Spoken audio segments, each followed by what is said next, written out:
My name is Heather Drake, and I was 29 when my life split cleanly into two parts, the one where I loved Lucas with everything I had, and the one where I realized love isn't always enough. For 5 years, Lucas and I were inseparable. We met in college, and our relationship survived internships, late-night study sessions, and the shaky first steps into adulthood. By the time we settled into a two-bedroom apartment together, I thought we'd already built a quiet foundation for forever. I wasn't flashy. I wasn't chasing clout or ambition measured in dollar signs. I was steady loyal. I had a dependable career as a financial analyst at a mid-sized firm, a small silver hatchback that got me from point A to point B, and a routine that felt comforting rather than suffocating. Lucas used to say he loved that about me, that I kept him grounded when the world spun too fast. But then came his friends. They weren't cruel in obvious ways. No, what made them dangerous was the subtlety. At first it was the little digs. At a dinner party, one of his buddies leaned back in his chair and said, "Heather, you're so stable," his lips curving around the word stable, like it was a synonym for boring. The others laughed soft and knowing. Lucas just rubbed the back of his neck and changed the subject. Another time, his closest friend Bianca cocked her head at me across a glass of champagne. "So Heather, when are you going to stop playing it safe and start something bold? A woman like you could do so much more. Don't you think Lucas deserves someone with bigger vision?" The jab was wrapped in a smile, but the implication was sharp. I wasn't enough. I thought Lucas was above it. I thought he saw through the shallowness of their hustle culture, their obsession with designer brands, and curated Instagram lives. I thought he understood the value of having someone who remembered his mom's birthday, who stayed up until 2 a.m., quizzing him for exams, who brewed his coffee the way he liked on Sunday mornings. I was wrong. Over the next few months, I noticed subtle changes. Lucas's eyes flickered with irritation when I talked about setting money aside for our future trips. He rolled his eyes when I suggested another movie night instead of some rooftop launch party one of his friends invited us to. His phone buzzed constantly, always lighting up with group chats I wasn't part of. The distance crept in cold and steady. And then came the night everything collapsed. It was a Tuesday, an ordinary weekday turned unforgettable. I came home late after a long meeting, exhausted, craving nothing more than to kick off my heels and curl into his arms. But when I opened the door, the living room felt wrong. Lucas was sitting on the couch, fidgeting with a throw pillow. His eyes wouldn't meet mine. "Hey," I said softly, setting my purse down. "What's wrong?" For a moment, silence stretched between us, heavy and unnatural. Then he spoke. "Heather," he began, his tone flat, rehearsed. "This isn't working." My heart stuttered. "What isn't working?" "Us, is this about the Paris trip? We can look at flights." He cut me off. "It's not about a trip. It's about everything. About you." I froze. Meh. "My friends think you're a loser, Heather." His words landed with a brutal finality. "They think you have no ambition, and I'm tired of defending you." The blood drained from my face. He wasn't even speaking for himself. His voice was a cruel echo of theirs. I swallowed hard, my voice trembling. Is that what you think? That I'm a loser?" He finally met my eyes. They were cold, certain. "I think you're comfortable. Too comfortable. I want someone who takes risks. Someone who pushes me, who understands my world." My lips parted, but nothing came out. My chest was burning, my palms numb. And then came the final blow. "I've met someone who does. Her name's Bianca. She gets it. We just connect." Bianca, his closest friend. My stomach twisted, nausea mixing with heartbreak. In that moment, the Lucas I thought I knew was gone. Sitting across from me was a stranger with my lover's face. A man who had chosen shallow approval over the woman who had held him up for years. I didn't cry. I didn't scream. Instead, a strange calm washed over me, cold and absolute. I stood there for a long moment, silence pressing in from every corner of the apartment we'd once called home. Then, without a word, I turned toward our bedroom. My hands moved on their own, pulling clothes from hangers, folding them into my duffel bag. Behind me, his voice wavered. "What are you doing?" "I'm leaving," I said, my tone flat, stripped of emotion. "You can't just leave. We need to talk about this, about the apartment, the bills." "You already figured it out," I replied, zipping the bag with finality. "You wanted someone who takes risks. Here's one. I'm out. You can have the apartment. You can figure out the rest with Bianca. I'm sure she'll handle it." I slung the bag over my shoulder and walked past him. "Heather, wait," his voice cracked, panicked. But I didn't stop. I didn't look back. I opened the door, stepped into the cool night air, and let it slam shut behind me. The Heather who had loved Lucas died on that couch. What remained was something else, someone else. And though my heart was breaking, a quiet whisper stirred inside me, fragile but fierce. The loser you thought I was is gone. The woman who's about to rise, you'll never recognize her again. When the door closed behind me that night, it wasn't just a sound. It was a death knell, the end of the life I had poured myself into. I drove aimlessly for hours, with the duffel bag on the seat beside me, the city blurring into streaks of neon and headlights. My phone buzzed again and again, calls, messages, all from Lucas. I didn't answer. Every vibration felt like an insect crawling across my skin. Finally, I tossed the phone face down onto the passenger seat and let the silence devour me. By midnight, I ended up at my parents' house. My mom opened the door in her robe, her face etched with worry as soon as she saw me. She didn't ask questions. She just pulled me into her arms. And for the first time in years, I let myself cry like a child. My father stood behind her, quiet, his expression saying everything words couldn't. For the next few days, I barely left the guest room. My mom would leave trays of food at the door.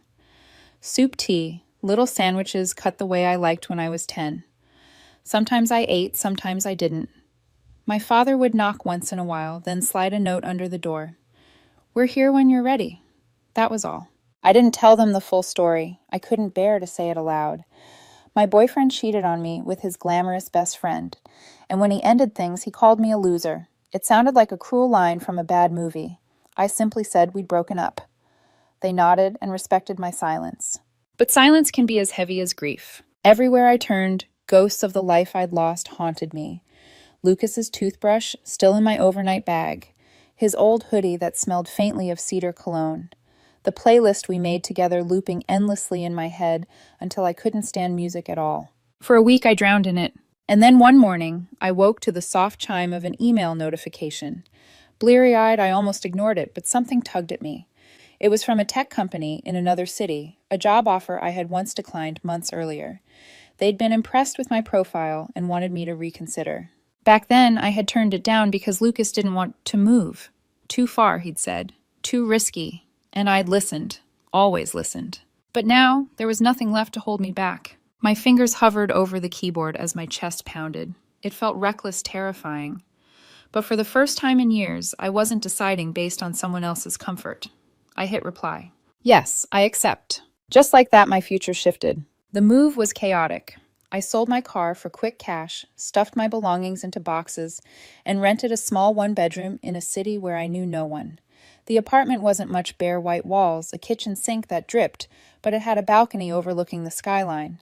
At night I stood there barefoot, the wind tangling my hair, and felt like the city was daring me to rebuild. At first, the loneliness was suffocating. The quiet roared in my ears, and the bed felt impossibly wide, but then I picked up a paintbrush again. Painting had been my passion before Lucas. I'd once dreamed of showing my work in galleries, but somewhere along the way I traded canvases for spreadsheets, brushes for balance sheets. Lucas's friends used to laugh when I painted. Cute hobby, they'd smirk. And slowly I let it slip away. Now alone, I returned to it. The first stroke of acrylic on canvas was shaky, uncertain. The second was steadier. Soon my living room floor was littered with paint tubes, rags, and canvases stacked against the wall. Colors bled into each other under my hands, and I poured every ounce of grief, anger, and hope into them. Nights stretched into dawns. Some canvases came out raw and violent, thick, dark smears across white. Others glowed with bursts of gold and crimson, like fire cracking through shadows. Every piece was a confession I hadn't spoken aloud. Painting became my therapy. Each brushstroke felt like stitching pieces of myself back together. And slowly, the silence stopped feeling like punishment. It became space, breathing room. At work, I pushed myself harder than ever. The job was demanding late nights, tough clients, but it was exhilarating. For once, my ambition wasn't about proving myself to Lucas or his friends. It was mine. Somewhere between the spreadsheets and the paint-stained nights, I realized something. The Heather who had begged for someone's approval no longer existed. The woman replacing her was sharper, bolder. Still a whisper lingered in the back of my mind, a warning. Ghosts never stay buried forever. And as I stood on my balcony one night staring at the city lights, I knew sooner or later Lucas would find his way back into my life. But this time I wouldn't be the one on my knees. The first few months in the city felt like walking on a tightrope. Every day I balanced between exhaustion and exhilaration, fear and possibility. At work, I was suddenly surrounded by people who lived and breathed ambition. Not the shallow, performative ambition Lucas's friends flaunted, but something sharper, more purposeful. My new team pushed me, questioned me, sometimes even intimidated me, and for once I didn't shrink. I rose to meet them. Late nights became routine. I'd leave the office with my blazer slung over one shoulder, the city still buzzing at midnight. I learned to present with confidence, to defend my ideas with a voice that didn't tremble. Each small victory felt like reclaiming a piece of myself. At home, my apartment slowly transformed. The sterile white walls became alive with color. Canvases leaned in every corner, brush strokes bold and unapologetic. Where there had once been silence, now there was music, soft jazz, indie folk, sometimes just the rhythmic scratch of my brushes against canvas. Painting no longer felt like a guilty indulgence. It was survival. It was me. One Saturday morning, I opened my curtains to let the light spill across half-finished canvases scattered across the floor. As I traced the outline of a phoenix rising in reds and golds, a thought struck me. This isn't just healing. This is becoming. The Heather who used to prioritize everyone else's dreams was gone. In her place stood a woman who made space for her own. Of course, ghosts still lingered. I blocked Lucas on everything.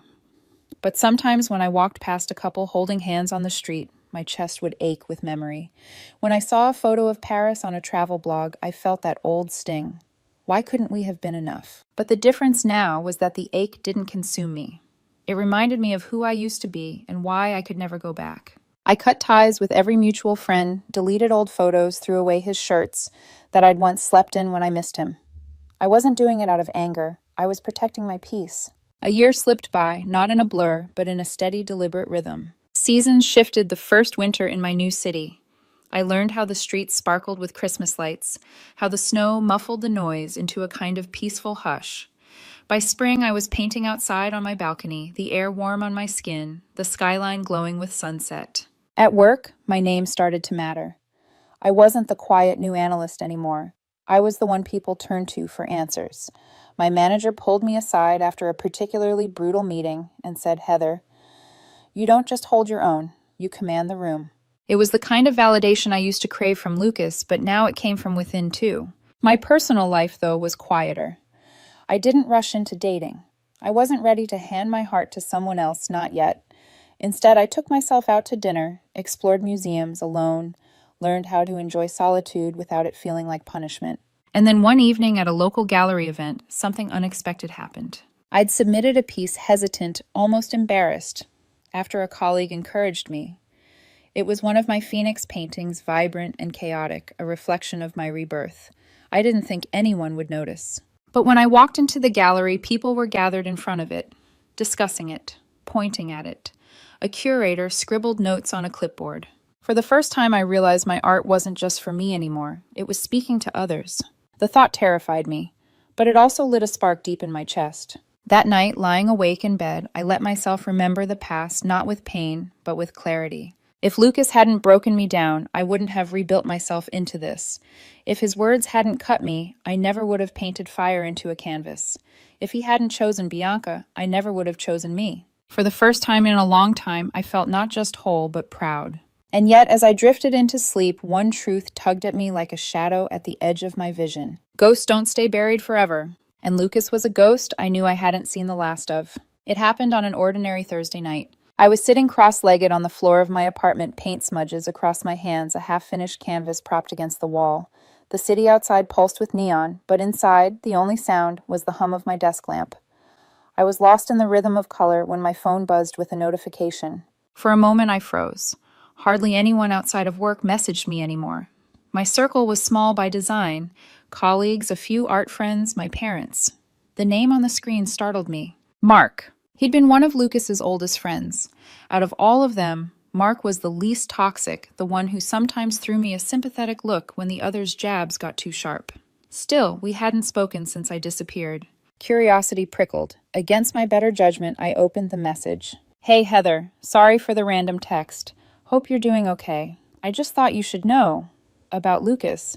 My heart thudded a traitor against my calm exterior. I hesitated then, typed back a single word. "What?" A moment later, 3 dots pulsed on the screen. Then the truth spilled out. Bianca drained him, Mark wrote. The big business she convinced him to pour money into total scam. Some luxury startup that never even launched. Investors pulled out. Lawsuits everywhere. She bailed, took what was left of his savings and disappeared. I stared at the screen, reading the words twice, 3 times. Mark continued, He's broke, Heather. Completely broke. His friends, you know how they are. They've all abandoned him. He's on his own now. Honestly, he's a mess. I sat there, phone glowing in my hand, paintbrush still dripping onto the floor. And for the first time in a long time, I felt nothing. No surge of triumph, no pang of longing, no satisfaction, just emptiness, like hearing about a stranger's misfortune. The Lucas I had loved didn't exist anymore. The one who betrayed me had already died in my heart the night I walked out. Whoever Mark was talking about was just a hollow echo. Oddly enough, the timing was poetic. 2 days earlier, I'd received an email from the gallery director who'd noticed my Phoenix painting. She wanted to feature more of my work in a small showcase for emerging artists. While Lucas's life was burning down, mine was just beginning to catch fire in the best way. I glanced around my apartment, the walls lined with canvases that had once felt like secret confessions. Now, they were invitations, proof that pain could transform into something people wanted to see, to feel. The parallel struck me so sharply it almost made me laugh. Lucas had spent years chasing an image surrounding himself with people who praised ambition, but never substance. And in the end, that hollow ambition consumed him. Me, I had nothing flashy. Just paint on my clothes, calluses on my fingers, and a quiet kind of pride that no one could take away. Still, that night's sleep didn't come easily. Lying in the dark, I thought about how fragile everything had been, how close I'd come to staying, to shrinking myself smaller and smaller until I disappeared inside his shadow. And then I thought about Bianca, the woman who had replaced me. I pictured her smile, the smug tilt of her chin, the night she asked me when I'd start being bold. The irony of her vanishing with Lucas's money was almost too sharp to bear. I should have felt vindicated, but instead all I felt was clarity. This wasn't my victory. This was his consequence. And yet a whisper of unease slid under my skin. Because if Lucas's world was collapsing, I knew where he might turn. To the woman he once dismissed as too safe. To the one he thought would always be there when everything else failed. Me. And I had no intention of being his safety net ever again. The first message came on a Tuesday morning. I was sipping coffee at my desk, skimming through quarterly reports when my phone buzzed with a number I didn't recognize. The text was simple. Hey, been thinking of you. Hope you're well. I didn't need to ask who it was. My chest tightened, but my hand was steady as I deleted the message without responding. By lunchtime, another came. I know I messed up, Heather. I've been through a lot lately. I miss our easy life. Easy life. That was what he called the 5 years I'd poured into us. The stability, the loyalty, the nights I stayed awake, listening to him dream, the mornings I brewed his coffee exactly the way he liked. To him, it was easy. I blocked the number.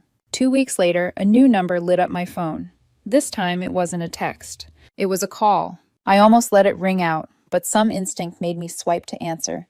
For a moment, silence filled the line. Then his voice broke through, hoarse, cracked. Heather, it's me. Please don't hang up. The sound of him shattered the fragile calm I'd built. Memories I thought I'd buried roared back his laugh, his touch, his betrayal. I don't know who else to call, he stammered. His words tumbled out, choked with self-pity. Bianca, she left me. She was so cold, Heather. She just took everything and disappeared. I have nothing. I miss how you used to be there for me. You were always so stable. I didn't appreciate it. I didn't appreciate you. His sobs filled the line, messy and raw. For a moment, I felt the ghost of the woman I used to be, the one who would have dropped everything, rushed to his side, forgiven him. But that Heather was dead. When I spoke, my voice was calm, detached. Lucas, you sound like you're in a bad place, and I'm sorry for that, but I'm not your safety net anymore. Heather, please. No, my tone sharpened steel, sliding into my words. You made your choice. Now live with it. I hung up, blocked the number. My hands trembled as I set the phone down, but my chest felt lighter than it had in years. That night, I stood on my balcony. The city stretched out in glittering silence. The cool air kissed my skin, and I let the wind carry away the last echo of his voice. For the first time since Lucas had walked out of my life, I didn't feel small. I didn't feel unworthy. I felt powerful. Still a shadow lingered, because I knew Lucas. Men like him didn't give up easily. Not when the world they built had crumbled to dust. Not when the person they once dismissed as a loser was suddenly standing taller than ever. I knew this wasn't over. And deep down, I knew the next time I saw him, it wouldn't be through a screen. It would be face to face. The invitation arrived in a cream-colored envelope, the kind people tuck into scrapbooks. Inside was an elegant card, scripted in gold. You are warmly invited to celebrate the wedding of Emily and Daniel. Emily, one of the few mutual friends I hadn't completely cut ties with. She'd never joined in the cruel jabs, never mocked me for being safe. She'd simply been caught in the crossfire. For days, I debated whether to go. Weddings were minefields, too many memories of promises, too many ghosts lingering in the corners of champagne glasses. But in the end, I said yes. Not for Emily, not even for the nostalgia. I went because I was no longer the woman who hid. And I wasn't going alone. Adrian slipped his arm through mine as we walked into the candlelit hall. He wasn't like Lucas. Where Lucas was polished, Adrian was raw, his shirt sleeves always rolled up his guitar case, never far from reach. He was a musician with ink stains on his fingers, a laugh that lit up the darkest corners, and an honesty that didn't need to be performed. We found our table near the dance floor, and as the band struck up, Adrian leaned close. "You've got that look." What look, I asked, though my lips curved. "The one where you're bracing for ghosts." His thumb brushed over my knuckles. "Don't worry, I'll exorcise them if they show up." I laughed, the tension loosening from my chest. But then, halfway through the reception, the ghost walked in. Lucas. I saw him before he saw me. Thinner, restless, his once sharp suit hanging awkwardly on his frame. His eyes darted around the room, searching, desperate. And when they landed on me, it was as though the ground tilted. His expression cracked wide open shock first, then something rawer. I felt Adrian's hand tighten around mine. I followed his gaze, then turned back to my glass of champagne, the bubbles fizzing like nerves in my chest. Heather Adrian's voice was gentle. "That's him, isn't it?" I nodded. "That's him." Across the room, Lucas stared. Then, like a man drowning who had spotted a lifeline, he started walking toward us. When he reached the table, he hesitated. His eyes flickered from me to Adrian, then back to me. He looked smaller somehow, like all the arrogance had been carved out of him and replaced with regret. "Heather," he said, his voice low, almost pleading. "Can we talk, just for a moment, alone?" Adrian's gaze flicked to me, searching my face for direction. I set my champagne glass down, my pulse hammering. For a moment, the room seemed to shrink, the laughter, the music all muted. It was just me, the man who had called me a loser, and the choice hanging between us. I exhaled slowly, my voice calm but firm. "Fine, just a moment." Lucas's eyes brightened with a flicker of hope. He gestured toward the terrace, and I followed him through the sliding doors, the cool night air hitting my skin like a warning. Behind us, I caught Adrian's steady nod, a silent promise that I didn't have to face this ghost alone. Not really. Out on the terrace, fairy lights glowed above us, soft and golden. Lucas shoved his hands into his pockets, looking more like a boy than the man I once loved. "Heather," his voice cracked. "I need to explain. I need you to hear me." For the first time in years, I looked at him without flinching. And in that moment, I realized this wasn't the Lucas I once loved. This was a man undone by his own choices, standing in front of the woman he thought would always be waiting. But I wasn't waiting anymore. The terrace was quiet except for the muffled thrum of music seeping through the glass doors. Fairy lights cast a soft glow over Lucas's face, highlighting every line of exhaustion carved into it. He took a shaky breath. "Heather, I was stupid. God, I was so stupid. Bianca, she wasn't what I thought she was. She used me. Took everything. And when it all fell apart, I realized, you were the only real thing I ever had." His words tumbled out like a dam breaking. I thought I wanted ambition, excitement, risk. But all of that was hollow. You gave me stability, love, a home. I threw that away. I threw you away. Please, I need you. I need us again. I stared at him, my hands resting calmly on the balcony rail. Once those words would have undone me. I would have rushed into his arms, convinced myself that love could fix the cracks. But now I felt nothing but a quiet detachment. "You called me a loser, Lucas." My voice was steady, sharp. "Do you remember that? You said I wasn't ambitious enough, that I wasn't enough. You said it like it was rehearsed, like you'd been practicing those words until they cut clean." His mouth opened, but I raised a hand to silence him. "You wanted someone who pushed boundaries, who played with fire. Well, you found her, and you got burned. That's not my tragedy. That's yours." He flinched, his shoulders sagging. "Heather, please," he whispered, his voice breaking. "I don't want her. I don't want that life anymore. I want you.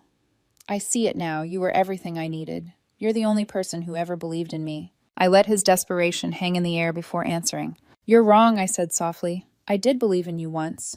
too much. But that Heather, the one who lived for your approval, she doesn't exist anymore. The night you called me a loser, she died. And in her place, someone stronger was born." His eyes glistened. Stronger. "But you still love me. I know you do." I almost pitied him. Almost. "No, Lucas, what I feel isn't love, it's clarity. I don't need to hate you, and I don't need to forgive you. I just don't need you at all." I straightened, pulling my shoulders back. "You said you wanted risk, so here's one live your life without me. That's the only gamble left." For a moment, silence pressed down on us. Lucas stood there hollowed out as though my words had carved the last bit of hope from him. Inside, I heard laughter, Adrian's laugh. Warm, free, the kind that didn't need proving. I turned toward the door. Lucas reached out instinctively, his hand trembling as it hovered near my arm.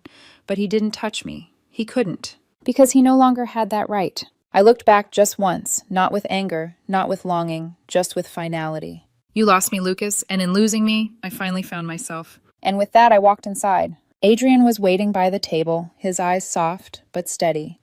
As I slipped my hand into his, a calm washed over me. Lucas was still out there fading under fairy lights, a shadow from a past that no longer owned me.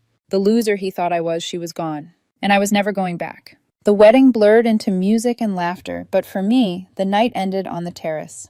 I had faced Lucas, really faced him, and for the first time, I didn't feel small. I didn't feel like I had to prove my worth or fight for love that should have been unconditional. I just felt free. A few months later, the gallery showcase opened.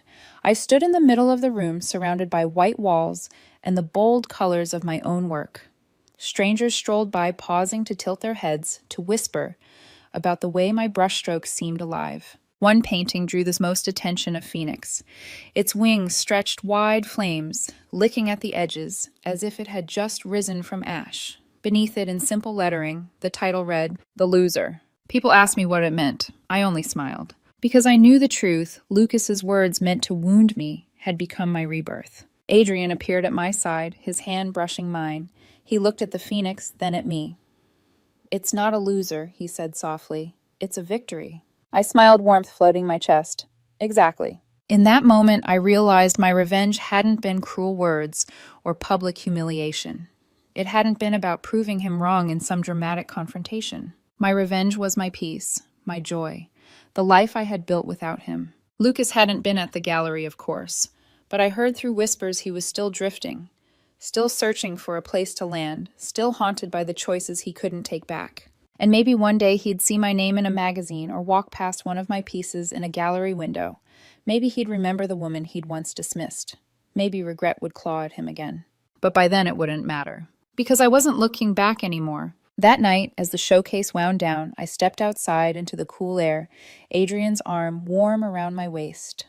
Across the street, the city lights glittered like 1,000 little rebirths, and for the first time in years, I felt whole. Lucas was a ghost, fading into the background of a story that no longer belonged to him. And me. I was alive, I was free, and the loser he once named me was gone forever.